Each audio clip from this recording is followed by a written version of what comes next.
J'ai soif de ta présence, divin chef de ma foi. Dans ma faiblesse immense, que ferais-je sans toi? Chaque jour, à chaque heure, j'ai... Frères et sœurs, qu'on partagera la parole.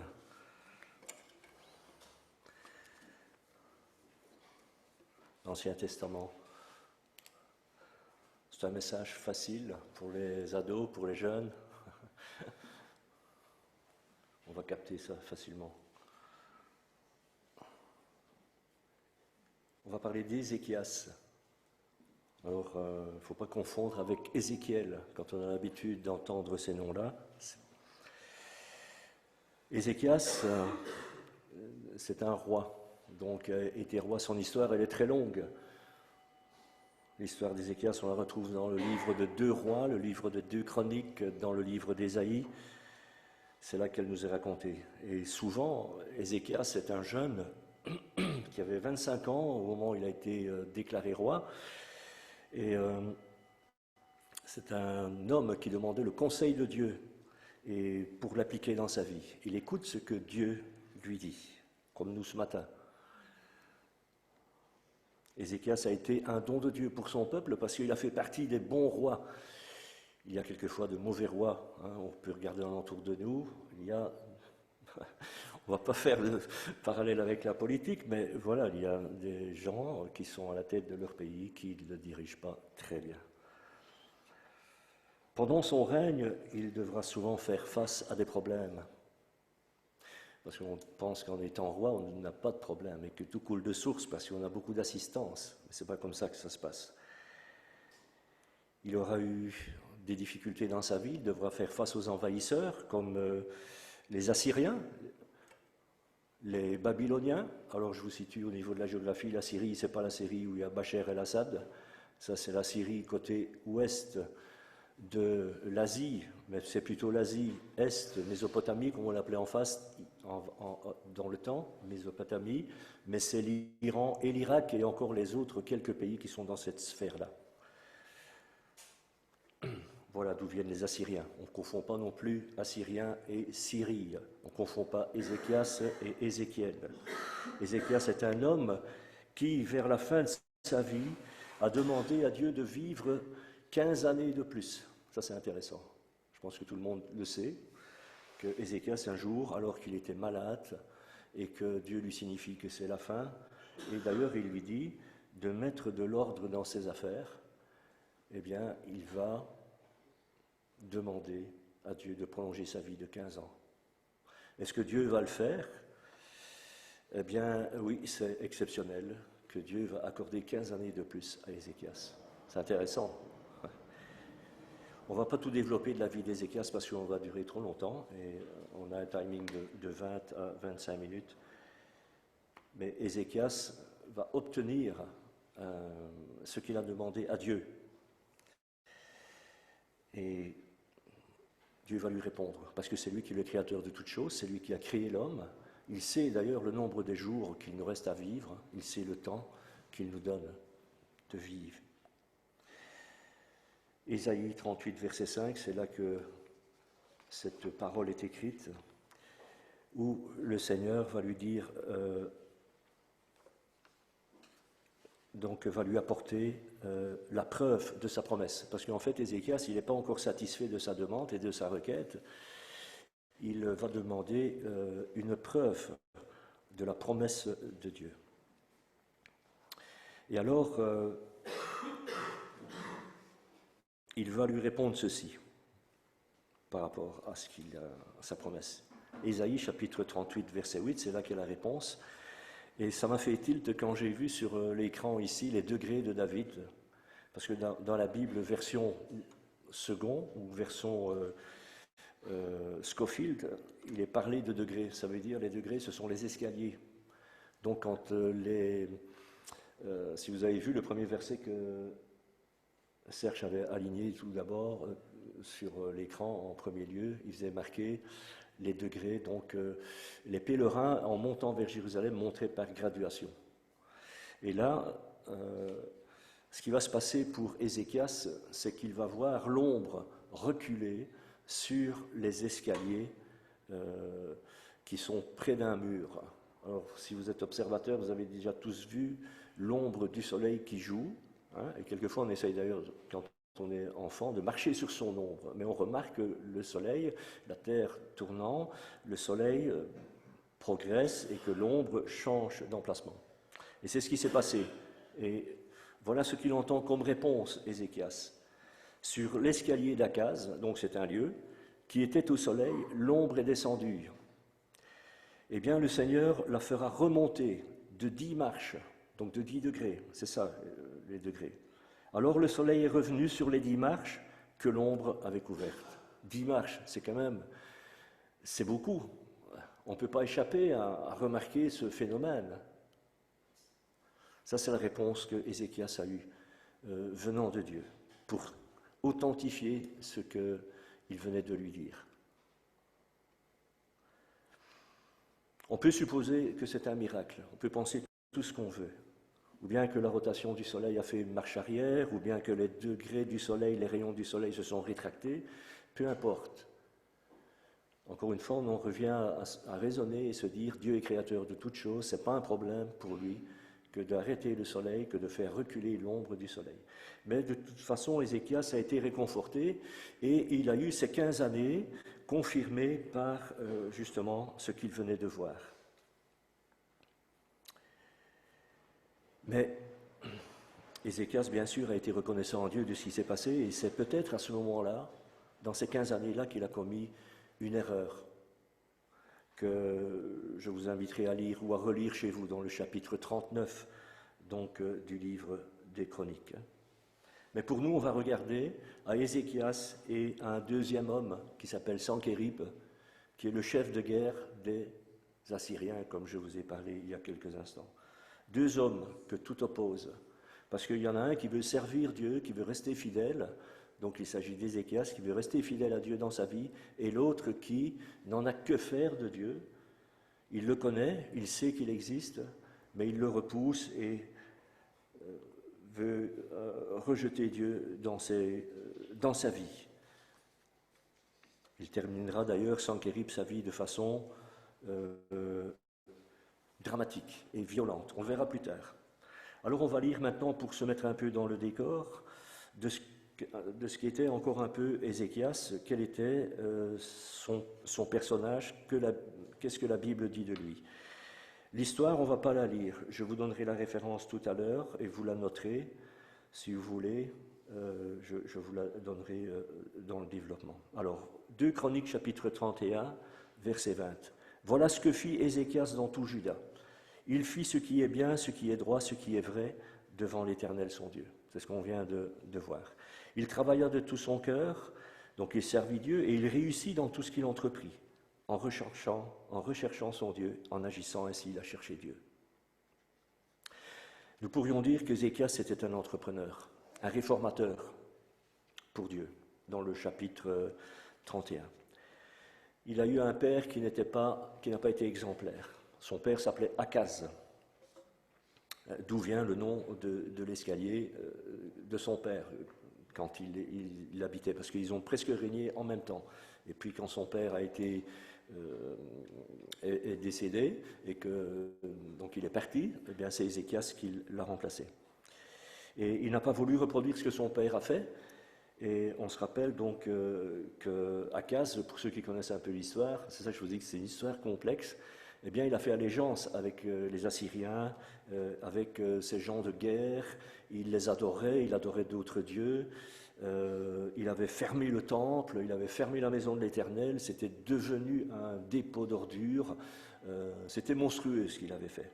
Et puis, il s'était bâti des autels dans tout Jérusalem pour lui adorer ces dieux-là. C'était vraiment la dérive totale. Et à partir de ce moment-là, Ézéchias, lui, il n'a plus voulu vivre de cette façon-là. Et Dieu fut irrité contre Akaz, contre son père.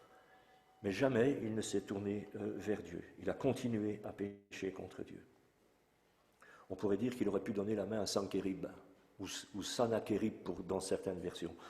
Mais ainsi son fils Ézéchias décida de ne pas reproduire donc le parcours de son père, et il donna priorité à Dieu et remit de l'ordre là où son père avait laissé du désordre, parce que Dieu, celui que nous prions, celui que nous louons, est un Dieu d'ordre. Hein, rappelons-nous ça. Il a recours à Dieu, il veut l'honorer, le respecter et le considérer comme roi. On pourrait dire que devant un homme comme Ézéchias, eh bien Dieu en réserve des bénédictions. Ézéchias va s'humilier. Tout d'abord, il va commencer comme ça, dans sa réforme, dans son changement. Une réforme, c'est un changement. On renouvelle les choses. Il va se purifier, il va purifier le temple, il va nettoyer le temple, il va nettoyer tout ce qui est sale, tout ce qui est mauvais dans son environnement de vie. Il va remettre en état la maison de Dieu pour rétablir le culte. Il n'y avait plus de culte. Alors il y a là pour nous un enseignement aussi. Déjà, on peut retirer quelque chose. De toute façon, dans ce parcours d'Ézéchias, là qu'on va survoler, c'est facile de retrouver des parallèles avec notre vie. Quand nous voulons suivre le Seigneur et marcher avec lui, il y a aussi des points et des étapes à faire, comme Ézéchias a mis en place. Il faut nettoyer ce qui est mauvais. Il faut retirer ce qui ne plaît pas à Dieu, ce qui ne lui convient pas, ce qu'il n'accepte pas. Il faut effacer, éliminer ce qu'il n'aime pas. Je ne donne pas les sujets de ces effacements, de ces éliminations, les raisons de le faire. Ne pensons pas que toutes les personnes qui étaient à l'entour d'Ézéchias, dans cette réforme et dans ce changement de vie, ont adhéré à ce qu'il disait et à ce qu'il faisait. Comme dans tout lieu de société et de civilisation et de vie, même dans l'Église ou bien dans une société, dans le monde dans lequel on est, tout le monde n'est pas d'accord avec des décisions qui sont prises. On a la preuve des réactions qu'il y a aujourd'hui suite à certaines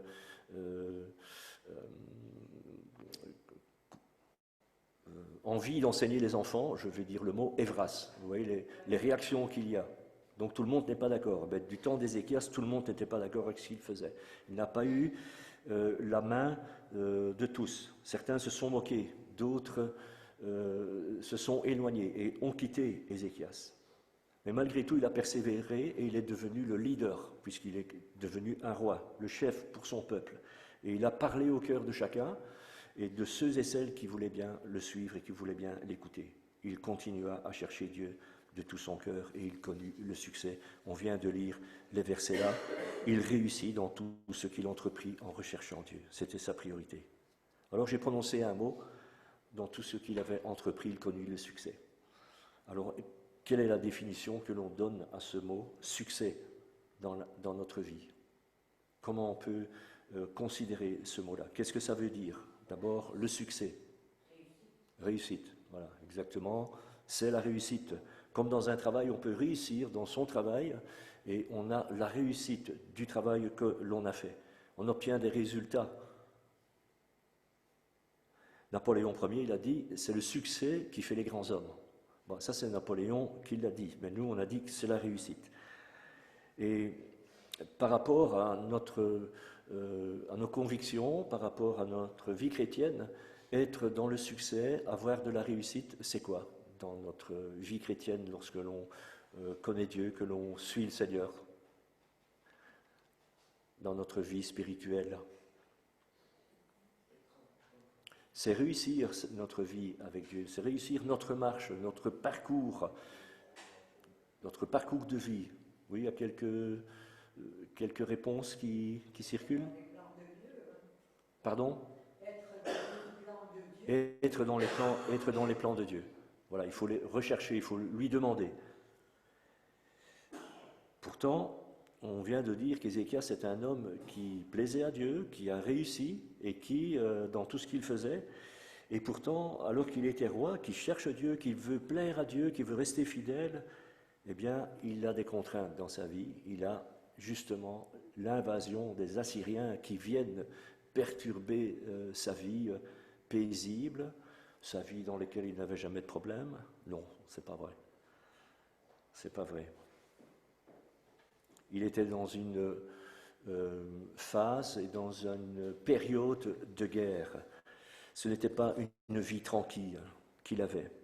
Des complications, il en avait assez. Comme nous, on a assez de complications. Souvent, c'est ce qu'on dit. J'espère qu'il ne nous arrivera rien. On espère que ça va aller mieux. Voilà ce que l'on dit. Et pourtant, une réflexion comme ça. On conduit tous des voitures, pour la plupart d'entre nous. On est souvent au volant d'une voiture et on sait qu'il y a beaucoup de circulation dans notre pays. On fait attention, on conduit en bon père de famille, comme on dit, en général. Et puis, boum, c'est l'accident. Pourtant, on faisait attention. C'est pour ça que ça s'appelle un accident. C'est une épreuve, une difficulté, alors qu'on avait une vie paisible. Entre guillemets. Ézéchias va être éprouvé. Il n'a pas été épargné malgré sa fidélité. Malgré sa persévérance, il n'a pas été épargné. Il a été éprouvé. À l'école, la même chose. On ne peut pas réussir si on ne travaille pas. Je m'adresse aux jeunes, aux plus jeunes, qui sont encore en études. On ne peut pas réussir ses examens si on n'est pas assidu aux cours. Si on joue à l'école pendant les cours, que le prof il enseigne, qu'on perturbe, ça ne peut pas marcher. Il ne faut pas s'étonner qu'on n'ait pas de succès à la fin de l'année. Il ne faut pas s'étonner qu'on ait raté ses examens. Pour réussir, il faut être fidèle, il faut persévérer. Mais la persévérance et la fidélité n'empêchera pas les difficultés. Pour Ézéchias, on l'a vu, c'est la Syrie.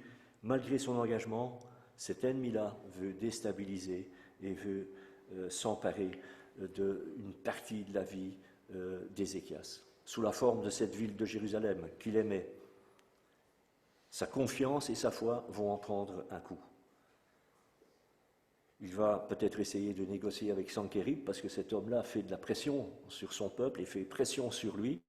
Et ça, on le trouve dans 2 Chroniques, chapitre 32, dans les 21 premiers versets. C'est tout ce qu'on est en train de voir. Ils vont essayer de déstabiliser le peuple qui est avec Ézéchias. Comment vont-ils faire? Comme ça se passe aujourd'hui. Ils vont influencer les gens, comme ça se passe aujourd'hui. On est sous influence. Il y a des amis qui nous accompagnent, nous avons des relations, nous avons des bons copains, des bonnes copines. On peut avoir de mauvais copains, de mauvaises copines, mais ça, alors ce n'est plus des copains, c'est plus des copines, c'est même plus des amis. Mais c'est comme ça que ça se développe dans la vie. Sanchérib va influencer les gens, il va utiliser des hommes spécialisés dans la communication et dans la manipulation, comme ça se fait aujourd'hui. Ils vont user de mensonges, de moqueries, de menaces, et ça vous le voyez dans ces 21 versets du chapitre 32 du 2e livre de Chroniques. Ils vont avoir des discours trompeurs, des discours malsains. Ils vont avoir des discours accusateurs. Est-ce qu'on est dans un climat comme celui-là, quand on sort d'un contexte comme on a vécu hier, par exemple, à Genneval, lorsqu'on sort d'un camp, lorsqu'on rentre dans la vie extérieure, qu'on retourne dans le monde, on est sous ces influences-là, comme Ézéchias. Aujourd'hui, on entend les mêmes discours, et la méthode n'a pas changé, comparée à ce temps d'Ézéchias. Et Jésus avait déjà prévenu à ce temps-là, il avait dit, dans l'évangile de Jean, chapitre 8, verset 44, il a dit que le diable est le père du mensonge, il est le menteur, il n'y a pas de vérité en lui, il profère le mensonge. Dissimulé, un mensonge dissimulé, caché, comme un serpent qui attend, qui se confond dans son voisinage et qui attend que la proie passe à sa portée. Il se cache et il attend. On s'entend dire alors, dans ce cadre-là, qu'être chrétien, c'est pas évident, que c'est difficile, que suivre Christ, c'est d'un autre temps peut-être, qu'on va se priver de tout. C'est vrai qu'on entend ça. On n'a pas envie, les gens n'ont pas envie, parce qu'ils pensent ça. Ils pensent qu'ils vont être privés de tout, ils pensent qu'ils vont rentrer dans des difficultés, ils pensent que c'est quelque chose d'un autre monde. C'est une grossière erreur. Jésus a dit le contraire de ce que les gens pensent. Il a dit « Je suis le pain de vie » dans l'évangile de Jean chapitre 6. Ça veut dire qu'il apporte à tous et à toutes ce qu'on cherche, ce que l'on cherche, et il apporte aussi pour combler les besoins de chacun et de chacune, aussi bien des personnes qui nous côtoient. Sanchérib tente d'affaiblir le peuple. Il continue à saper le moral du peuple d'Ézéchias et d'Ézéchias lui-même. Mais on peut voir qu'Ézéchias ne recule pas, il ne flanche pas, il reste sur sa position, il est convaincu. Il fait confiance à Dieu. Et il a des réactions. Ils ne restent pas les bras croisés, ils vont combattre, ils vont s'entreprendre. Au verset 4 de ce chapitre 32 du deuxième livre des Chroniques, il dit « Ils vont boucher les sources d'eau ». Donc 2 Chroniques, chapitre 32, versets 4 et 5. Ils vont construire des murs, fabriquer des boucliers. Et le raisonnement est le suivant, ils se disent « On va boucher les sources d'eau, pourquoi devrions-nous donner à boire à ces troupes qui viennent nous envahir ? Pourquoi ces hommes-là de guerre devraient-ils étancher leur soif avec notre eau ?» Ils vont organiser leur armée, ils vont mettre des chefs de troupes, des leaders pour montrer au peuple ce qu'il faut faire.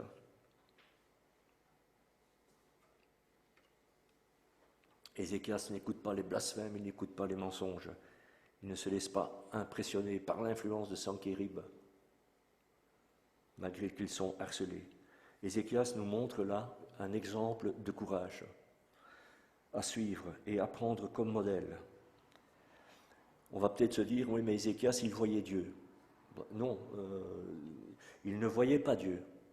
Il entendait ce que Dieu lui disait au travers des prophètes. D'ailleurs, il avait un ami qui était un prophète, qui était Ésaïe. C'était son ami, avec qui, d'ailleurs, à un certain moment, il a demandé le secours à Dieu. Ils ont prié ensemble. Lui et Ésaïe, ils ont prié et ils ont crié à Dieu. Et en même temps, ils faisaient confiance à Dieu, de façon simple. Mais ils ne se sont pas arrêtés, ils se sont apprêtés, ils se sont préparés à faire face à ces difficultés. Ils n'ont pas reculé, ils n'ont pas battu en retraite. Peut-être qu'il nous arrive, après d'avoir fait tellement de demandes à Dieu, d'essayer de trouver notre chemin, que l'on doute de lui, qu'on oublie peut-être même, qu'on l'oublie, parce qu'on se dit à quoi bon, et que l'espérance n'habite plus en nous. Ça veut dire qu'il y a peut-être quelque chose à faire comme Ézéchias, qu'il faut réformer, qu'il faut refaire, qu'il faut changer, qu'il faut reconstruire notre foi, qu'il faut rétablir notre confiance en Dieu. Jésus a dit, à propos de la confiance, à propos de la foi, il a dit, si vous aviez de la foi comme un grain de sénévé, eh bien vous diriez à ces montagnes de se retirer. Alors, on s'est déjà arrêté une fois sur la semence du grain donc cette graine du sénévé, c'est la plus petite semence qui existe, elle sert à fabriquer de la moutarde. Mais ça veut dire que si Jésus dit que si on avait de la foi comme ce grain de sénévé, eh bien, on peut faire déjà quelque chose. Il ne faut pas avoir une grande foi. Il ne faut pas se dire, moi, j'ai pas une grande foi, j'ai pas une grande confiance en Dieu, alors je ne fais rien, je reste en statu quo. Ce qui animait Ézéchias, c'était le courage, c'était la confiance en Dieu, c'était l'audace aussi. Et il avait certainement peur, mais il avait du courage. Et ce n'est pas parce qu'on est courageux qu'on n'a pas peur. Ce n'est pas parce qu'on a de l'audace et qu'on va de l'avant avec le Seigneur qu'on n'a pas peur. Et la peur ne doit pas nous empêcher d'avancer.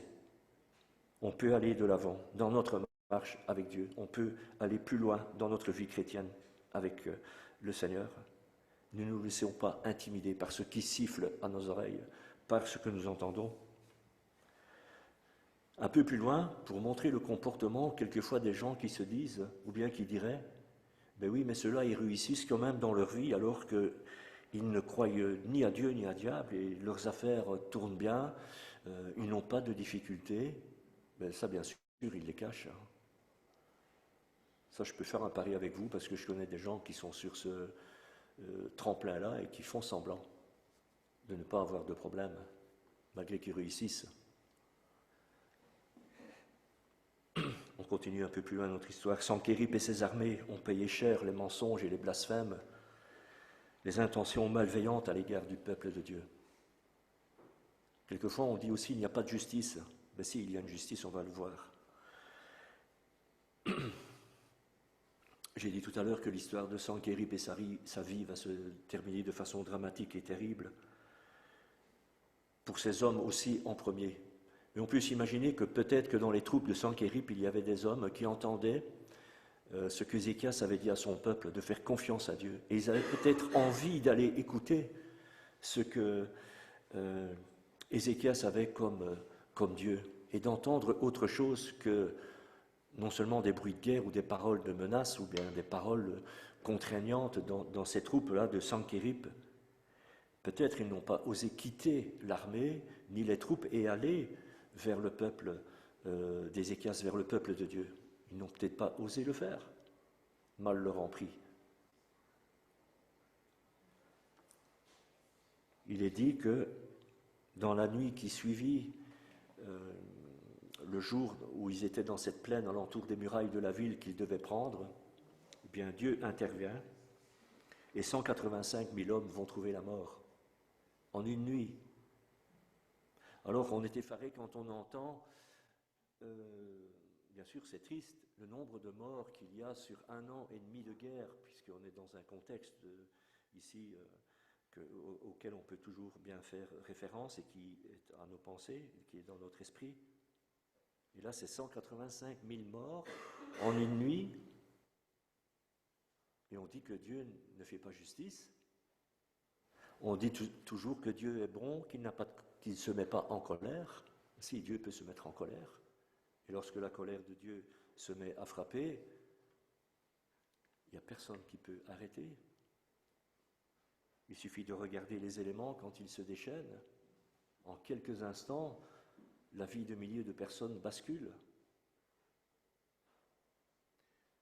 Dieu intervient et cette nuit-là, 185 000 hommes vont trouver la mort. Ésaïe 37, pour ceux qui veulent trouver la référence, chapitre 37, verset 36. Et pour Sankerib, son impertinence, son orgueil, son arrogance, ses insultes envers Dieu, parce qu'il a insulté Dieu, eh bien, vont le conduire aux portes de la mort. Peut-être qu'il était dégoûté de la défaite qu'il venait de voir. Sankerib, là, en une nuit, il a perdu une moitié de son armée, parce qu'il avait plusieurs armées, et il a envie de quitter le champ de bataille. Il va retourner d'ailleurs dans son pays, là-bas à Ninive, parce que Ninive, ça se trouve en Irak, c'est Mossoul aujourd'hui. Il veut quitter cette zone et repartir dans son pays. Il n'a pas trouvé la mort comme ces hommes, c'est bizarre, pas sur ce territoire-là. Dieu va lui réserver quelque chose de spécial. Ésaïe chapitre 37, verset 7. Et là on va se rendre compte que Dieu contrôle la vie de tous les hommes, qu'il influence le cœur des hommes et c'est lui qui crée le vouloir et le faire dans le cœur des hommes. Ésaïe chapitre 37, versets 7 à 9. Voilà ce que dit la Bible à propos de Sankerib. C'est ce que Dieu dit. « Je vais mettre en lui un esprit, tel que sur une nouvelle qu'il recevra, il retournera dans son pays et je le ferai tomber par l'épée dans son pays. » Alors comment ça s'est passé? Il y avait un roi d'Éthiopie qui était aussi un homme de guerre et qui descendait avec ses troupes, avec son armée, pour prendre la Syrie. Donc, la Syrie, Est, Mésopotamie. Sankerib, il entend cette nouvelle. Je vais mettre en lui un esprit. Il entend cela. Qu'est-ce qu'il fait? Il quitte cette zone de guerre, rentre dans son pays, retourne dans sa ville de Ninive et va adorer son Dieu qui s'appelle Nisroch. Et au moment où il adore son Dieu, qu'il est baissé devant cette idole, il y a 2 de ses fils qui s'approchent de lui, qui s'appellent d'ailleurs Adramélec et Scaréter, s'approchent de lui et le frappent avec une épée. En d'autres mots, le trucide. Ésaïe 37, 38.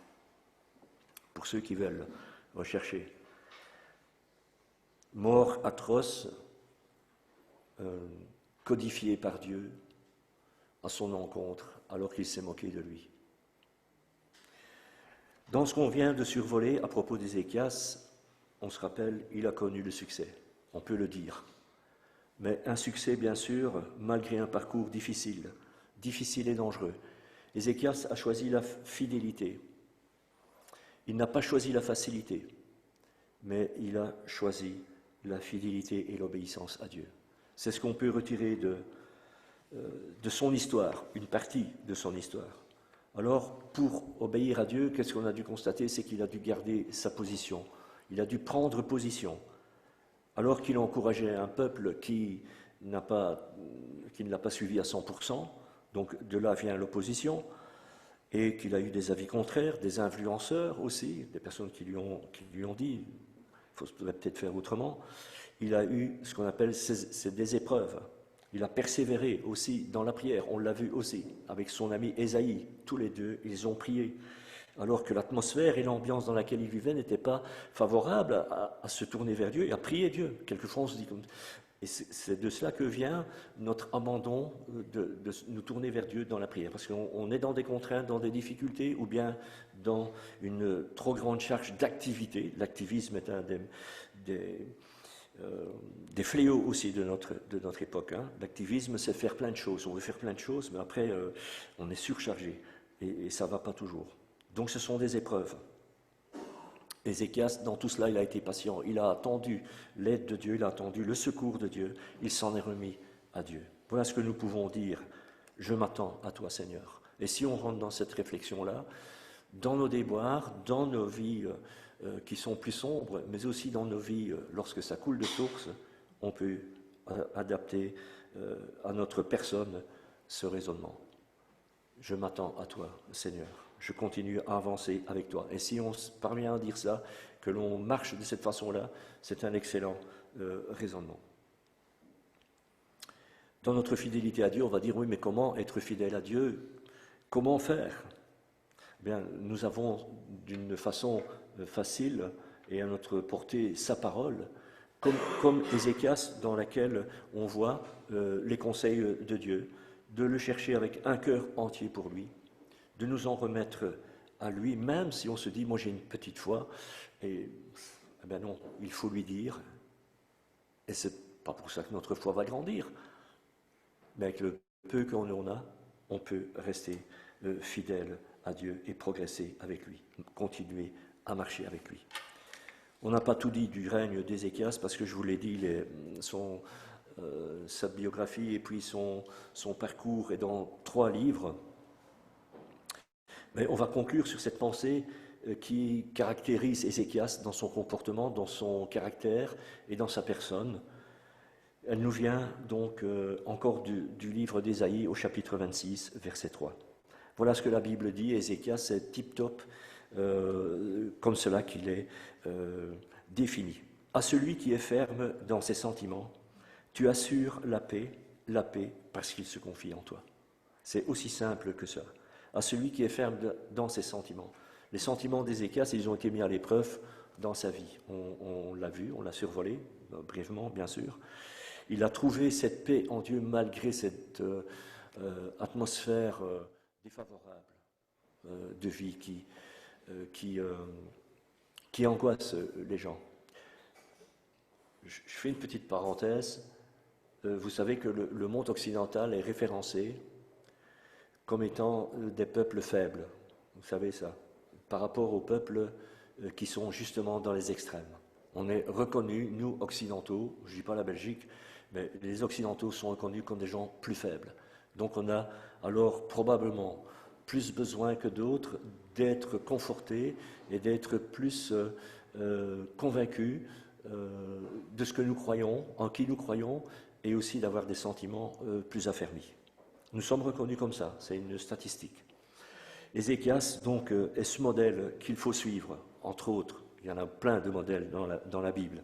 Il a entraîné son peuple, donc on le sait, d'une bonne façon vers un changement et rétablissement de ce qui avait été détruit. Ça s'appelle, et ce qu'il a voulu rétablir, c'est la communion pour que le peuple puisse de nouveau rentrer dans le temple et adorer Dieu. Et pour nous, c'est la même chose, rétablissement de la communion avec Dieu. De façon personnelle, de façon commune, de façon personnelle dans notre vie, au travers de ce que l'on vient de dire, de ce que l'on vient de développer.